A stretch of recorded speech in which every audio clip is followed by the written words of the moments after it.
संघर्ष। जन्म लेते ही व्यक्ति को जीवन जीने के लिए संघर्ष करना पड़ता है। कभी अपने लक्ष्य को प्राप्त करने के लिए संघर्ष करता है, तो कभी जो प्राप्त किया है उसे बचाने के लिए संघर्ष करता है। किंतु सबका एक उल्हाना होता है कि संघर्ष करते समय कष्ट बहुत होता। अब योद्धा हैं तो प्रहार तो सहने पड़ेंगे। तैरना सीखना है तो जल में प्रवेश करना होगा ही। उन्हीं के पाव में छाले पड़ते हैं जो नित्य चलते हैं, और जो चलते हैं वो अपने लक्ष्य तक अवश्य पहुंचते हैं। इसलिए स्मरण रखिएगा, जीवन तभी तक है जब तक कर्म करोगे। तो संघर्ष करते रहिए, कष्ट को भूल जाइए। मनुष्य अपने जीवन में दो परिस्थितियों से बड़ा भयभीत रहता है। एक, किसी कारणवश किसी के समक्ष झुकना। दो, किसी कारणवश अपने चरित्र से, अपने मूल्य से उतर जाना। अब क्यों होता है ऐसा कि बात बात पर किसी के समक्ष झुकना पड़ता है? क्यों बात बात पर अपने चरित्र से उतरना पड़ता है? ये सब क्यों होता है? ये तब होता है जब शिक्षा और संस्कार का अभाव हो।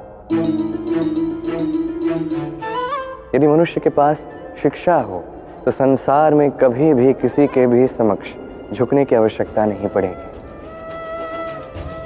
यदि मनुष्य संस्कारी हो तो वो कभी अपने मूल्य से, अपने चरित्र से नहीं उतरेगा, चाहे जो कुछ भी हो जाए। किसी बालक को यदि जन्म से ही सुशिक्षित बनाया जाए, संस्कारी बनाया जाए, उसे संस्कार दिए जाए, तभी वो इस संसार में ऐसे कर्म कर सकता है जिससे वो स्वयं को, अपने परिवार को, इस समाज को गर्वित कर सकता है। शिक्षा प्राप्त कीजिए, संस्कार प्राप्त कीजिए। एक बार की बात है, मैया और बाबा हाट गए थे। तभी मैं और दाऊ गए थे गौचरा। हम लौटकर आ गए। अब मैया तब एक कार्य करती थी, जब भी जाती थी द्वार पर ताला लगा देती थी। उन्हें भली भांति ज्ञात था, यदि उनका ये माखन चोर उचित समय पे पहुंच गया तो एक बूंद भी माखन की ये शेष नहीं रखेगा। अब होता कुछ इस प्रकार था कि मैया और बाबा कभी कभार ही हाट जाते थे, तो कभी कभार ही द्वार पर ताला लगाना होता था। जब मैया और बाबा लौट आए तो बाबा भूल गए कि इन चाबियों के गुच्छे में से कौन सी चाबी है जो इस द्वार का ताला खोलती। वो प्रयास करने में लग गए। एक के पश्चात एक चाबियों का उपयोग कर रहे हैं और उस द्वार का ताला जो है वो तो खुलने से रहा। उनके मत्थे से श्वेत टपकने लगे। मैया ने कहा कि इस ताले को ही तोड़ देते। मैया चली गई। बाबा ने कहा कि नहीं नहीं, रुक जाओ, कुछ ही चाबियां शेष है, कदाचित ये खुल जाएगा। मैया हथौड़ा लेकर आई इस ताले को तोड़ने के लिए, और तभी बाबा ने अंतिम चाबी का उपयोग किया और द्वार का ताला खुल गया। यदि वो प्रयास ना करते हैं तो ये ताला भी टूट जाता, चाबी भी व्यर्थ चली जाती, है कि नहीं? अब ये प्रसंग मैंने देखा और मुझे ज्ञात हुआ कि कभी कभी अपने चाबियों के गुच्छे में से अंतिम चाबी भी जीवन का द्वार खोल सकती है। इसलिए यदि आप जीवन में प्रयास कर रहे हैं सफलता पाने के लिए, अपने लक्ष्य तक पहुंचने के लिए, तो हार कभी ना माने। हो सकता है आपका ये अगला प्रयास या ये अंतिम प्रयास आपको सफलता तक ले जाए। आज मैं आपको एक कथा सुनाऊंगा। एक सीधी खड़ी चट्टान थी जिस पे चढ़ना लगभग असंभव था। अब एक दिन कुछ मेंढक आए और उनमें दौड़ लगी। धीरे धीरे करके सारे मेंढक कूद कूद के ऊपर चढ़ने का प्रयास कर रहे थे। नीचे कुछ पशु खड़े थे जो देख के कह रहे थे कि ये तो असंभव है, ये मेंढक इस पे चढ़ नहीं पाएंगे, ये सब गिर जाएंगे। और धीरे धीरे करके एक एक मेंढक नीचे गिरने लगा। अंत में एक ही मेंढक था जो शिखर तक पहुंच गया। जानते हैं वो क्यों जीता? क्योंकि वो मेंढक बहरा था। उसने किसी की बातें सुनी ही नहीं, उसने ठान लिया शिखर पे पहुंचना है और वो पहुंच गया। अब ये भी हमारे लिए एक अत्यंत अमूल्य सीख है आपने यदि जीवन में अपना लक्ष्य ठान लिया है तो इधर उधर किसी की मत सुनिए, केवल अपने लक्ष्य की ओर बढ़ते जाइए, क्योंकि सफलता आपको आपके प्रयास ही दिलवाएंगे, दूसरों की बातें नहीं। कई सारे लोग इस संसार से, अपने जीवन से अप्रसन्न रहते हैं। अप्रसन्न रहते हैं, कहते हैं कि हमें जीवन में ये करने की शक्ति ही प्राप्त नहीं होगी, ये करने का अधिकार ही हमें प्राप्त नहीं होगा। अब ये शक्ति, ये अधिकार जिसकी आप बात कर रहे हैं, ये प्राप्त कैसे होता है? ये प्राप्त तब होता है जब आप स्वयं को उसके योग्य बनाते हैं, अपने उत्तरदायित्व समझते हैं, अपने कर्तव्य समझते हैं। यदि आपको मैं उदाहरण दूं तो किसी दीवार को देखिए, वहां सबसे नीचे जो ईंट है वो नींव की ईंट है। वो नींव की ईंट अपना कर्तव्य, अपना उत्तरदायित्व समझती है कि उसे एक विशाल सी दीवार का भार अपने ऊपर उठाना है, और जब वो ईंट ये समझती है तत्पश्चात ही एक सुंदर सी दीवार, एक सुंदर से भवन का निर्माण आरंभ होता है। बात की जाए पिता की, तो एक पिता अपने परिवार के प्रति जो उसके उत्तरदायित्व है, उसके कर्तव्य है, अपने संतान के प्रति जो कर्तव्य है, जब वो ये समझता है, उसी दिन से उस संतान के स्वर्णिम भविष्य के अस्तित्व का आरंभ होता है। यदि आप ये शक्ति चाहते हैं, अधिकार चाहते हैं, तो स्वयं को उसके योग्य बनाइए, अपने उत्तरदायित्व समझिए, अपने कर्तव्य निभाइए। ये शक्ति और अधिकार स्वयं चल के आपके पास आएंगे।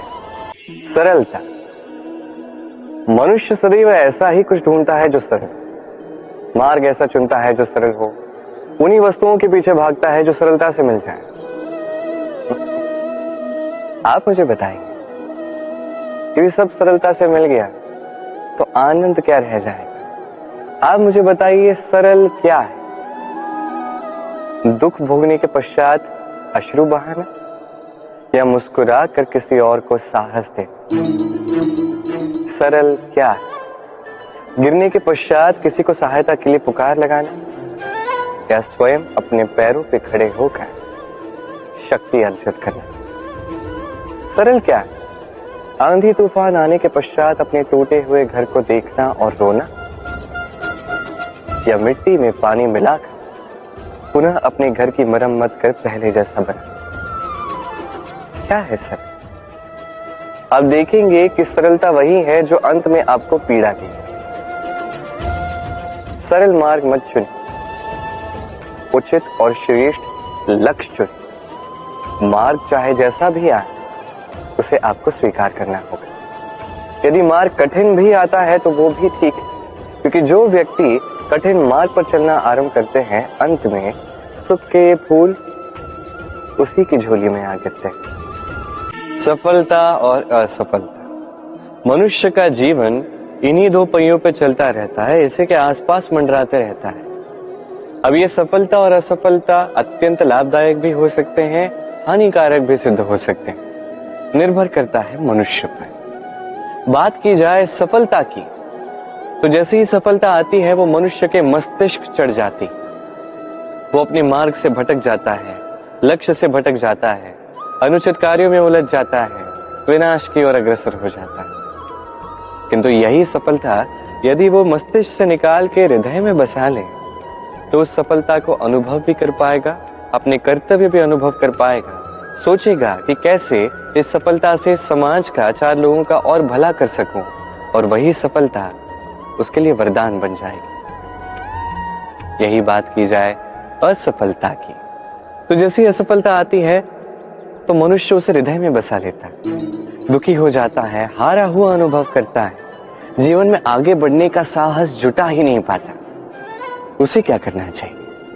उसे हृदय से निकाल के मस्तिष्क के दृष्टिकोण से देखना चाहिए कि ऐसा मैंने क्या किया जिससे मुझे असफलता प्राप्त हुई। स्वयं को सुधारना चाहिए, तब यही असफलता उस मनुष्य के लिए वरदान सिद्ध होगी और अगली बार सफलता उसके पास अवश्य आएगी। तो स्मरण रखिए, सफलता और असफलता आपके लिए लाभदायक भी हो सकते हैं, घातक भी हो सकते हैं, विध्वंसकारी भी हो सकते हैं। निर्भर आप पे करता है कि आप क्या मस्तिष्क से देखना चाहते हैं, क्या हृदय में बसाना चाहते हैं। अंत में निर्णय आपका है। इस संसार में सफलता के मार्ग पर जब आप आगे बढ़ते हैं तो आपके परिश्रम, लगन, साहस के साथ साथ समाज की सोच भी चलती है। हर एक व्यक्ति कुछ न कुछ सोचता है, कुछ न कुछ कहता है। कुछ लोग ऐसे होते हैं जिन्हें लगता है कि आप कुछ नहीं कर सकते, वो आपकी निंदा करते हैं और इसी निंदा से हम भयभीत हो जाते हैं। इस कारण से अपनी आशा, अपना विश्वास खो देते हैं। अब निंदा से भयभीत होकर यदि हम लक्ष्य से चूक गए तो ये तो उचित नहीं है। इसलिए जीवन में बस परिश्रम करते रहिए, आगे बढ़ते रहिए। जिस दिन आप लक्ष्य को पा लेंगे, ये सभी लोग जो निंदा कर रहे थे, इनकी विचारधारा अपने आप ही बदल जाएगी। क्यों? इस संसार में जिसे जो कहना है कहने दीजिए। यदि आपको किसी की सुननी है तो अपने अंतर मन की सुनिए, यही आपको उचित मार्ग दिखा सकता है। आगे बढ़ते जाइए, परिश्रम कीजिए। एक ऐसा दिवस आएगा तो ये निंदा करने वाले लोग आपके लक्ष्य प्राप्ति का उदाहरण किसी और को देंगे। आइए और मेरे साथ प्रेम से कहिए, राधे राधे।